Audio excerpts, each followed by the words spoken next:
Well, Michael Spath is here. I am joined. For once. Yeah, I'm joined for once. Come on, man. I've been sick the last couple of weeks.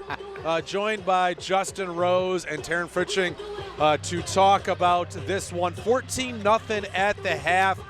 You know, it seems like Groves is in greater control than they are. You know, they've just got 14 points, so they only have 3 possessions.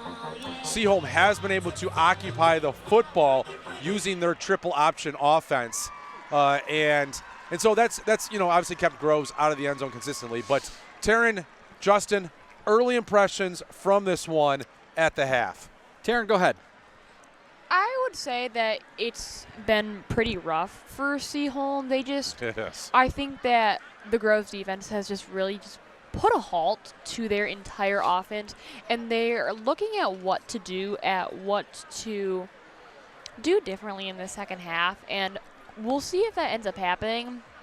But I don't think that Seaholm was prepared physically for how this Groves defense was going to come out. Yeah, I think that's a great point. If you're watching it and we're watching it from the sidelines, Groves has been the much more physical team.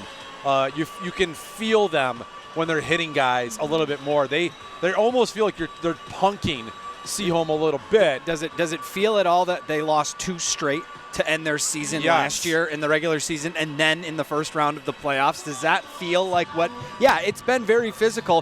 One thing, Seaholm being on their sideline for much of the first half is where I was kind of hanging out, getting some of the highlights for our social channels here at SportsCaster.com. But Patrick Hughes, the junior quarterback, got hit going to the ground, and he has been taken out of the game.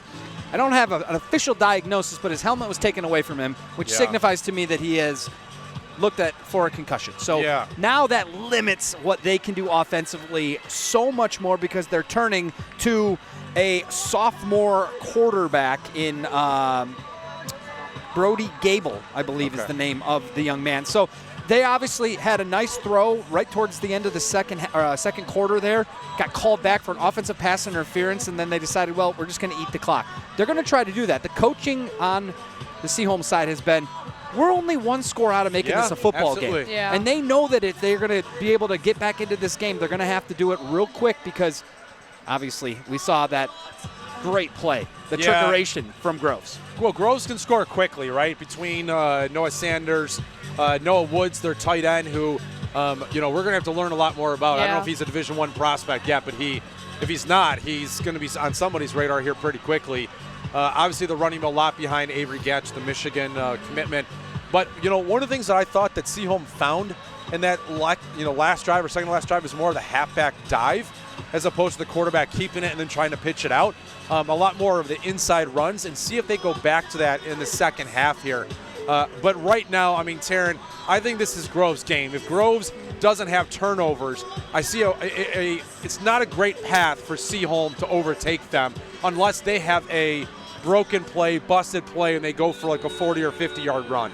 Well, yeah, absolutely. And it's just Seaholm has, and I mentioned this last week, and I'm going to say this again because it also applies to how Seaholm's offense is run. They're running it slow, and maybe in the first quarter, the first half, you have time to do it, but you have 2 quarters left. You have to step it up. You have to make plays. You have to get down the field, and that really should be Seaholm's focus for this second half. Yeah, I mean, maybe they can take them. I think they took the Groves team by surprise with that pass at the end of that half. You know, they got called for offensive pass interference because guy blocking downfield before the ball was completed.